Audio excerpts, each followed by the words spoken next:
Samajwadi party को जीत मिली है जनता की वजह से, मोहब्बत की वजह से।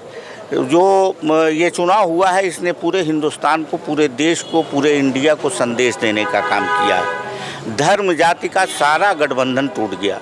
लोगों ने बुनियादी समस्याओं पे देखा और उन नेताओं को चिन्हित किया जो समाज में धोखा देके कुर्सियां पाते हैं, मंत्री बनते हैं, उनको सबक सिखाने का काम किया है और मुबारकबाद के कायल हैं यहाँ की जनता। आज हम उनको मुबारकबाद भी देने आए हैं और इन सभी लोगों का, जो लोग चुनाव में लगे थे, जी जान से एक नया संदेश पूरे देश को दिए हैं, उनका शुक्रिया अदा करने के लिए भी हम समाजवादी पार्टी की तरफ से आए। संजय निषाद का एक बयान वायरल हो रहा है। उन्होंने कहा कि अब ये जो जब मीडिया ने उनसे सवाल किया कि आप चुनाव हार रहे हैं, उन्होंने कहा कि ये एरिया पाकिस्तान की है, जब हम अपनी एरिया में जाएंगे तो चुनाव को जीत जाएंगे। इस बयान को आप कैसे देखते हैं? देखिए, 3 लाख मुसलमान गोरखपुर में हैं। संजय निषाद को कोई नहीं जानता था। 2018 में भाई इलेक्शन हुआ था पार्लियामेंट का, तो उस वक्त संजय निषाद के लड़के को समाजवादी पार्टी ने टिकट देके चुनाव के मैदान में उतारा था। गोरखपुर पार्लियामेंट में 3 लाख मुसलमान हैं और 3 लाख मुसलमान के परिवार ने सीधे सीधे संजय निषाद के लड़के परवीन निषाद का सपोर्ट किया था और उनको एमपी बनाने का काम किया था। समाज के हर वर्ग ने वोट दिया था, उसमें मुसलमानों का बहुत बड़ा योगदान था और उसके बाद से ही ये तरक्की किए। इन्होंने रातों रात सौदा किया भारतीय जनता पार्टी से, टिकट का सौदा किया, अपने एक बेटे को संत कबीर नगर से एमपी बनाया, दूसरे बेटे को चौरी चौरा से एमपी बनाया। सारा ऐशो आराम, सारी ऐशो आराम की चीज़ें हैं।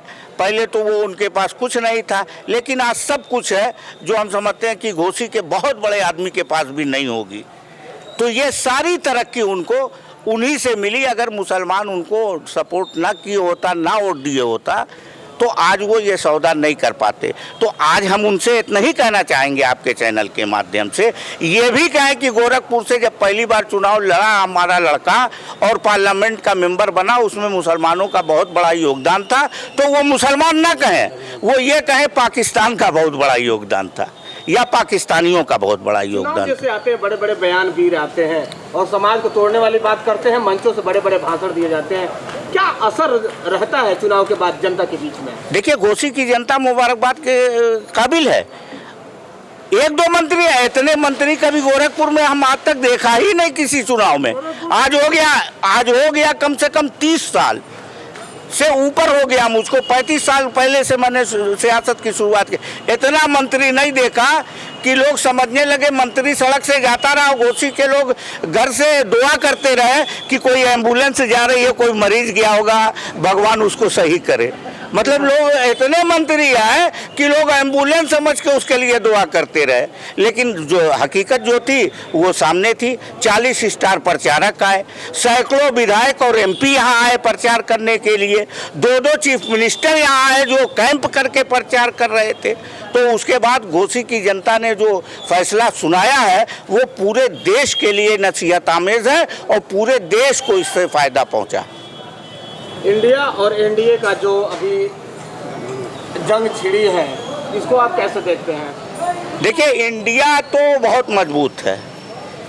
जो 2024 का जो सियासी राजनीतिक 2020 होना है, इंडिया एनडीए के बीच में है।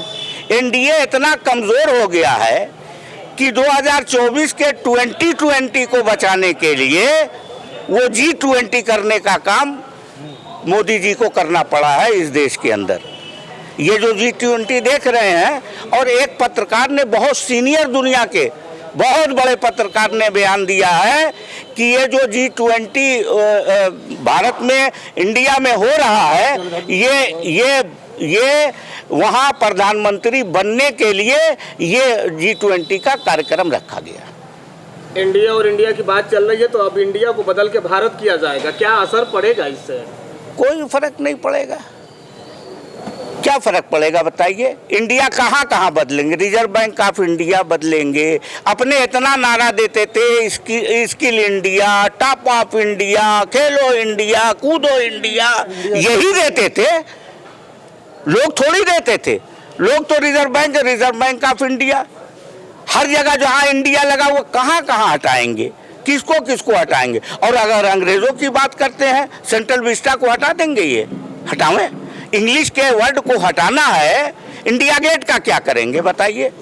तो जो इतिहास है उसको कैसे बदल देंगे। इंडिया को हटाने से इंडिया कहाँ से हटाएंगे, ये सिर्फ डर गए हैं इंडिया से।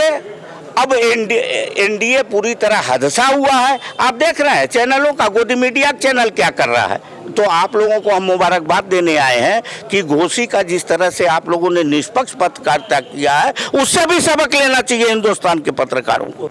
गोदी मीडिया दे रहा है I.N.D.A इंडिया, और एनडीए के साथ डॉट क्यों नहीं लगा रहा है, N.D.A क्यों नहीं लगा रहा है भाई। अगर आप इंडिया के साथ डॉट लगा रहे हो तो इंडिया के साथ डॉट क्यों नहीं लगाते हो। तो बिक चुका है जो गोदी मीडिया, वो इस तरह प्रचार कर रहा है कि लोग इंडिया ना कहें इसको, लोग डाट बोले, लेकिन डाट कोई नहीं बोल रहा भाई। इंडिया से सबको प्यार है, हिंदुस्तान में रहने वाला, भारत में रहने वाला, इंडिया में रहने वाला, इन तीनों नामों से उतना ही प्यार करता है जितना अपनी माँ और बाप से प्यार करता है। बिल्कुल।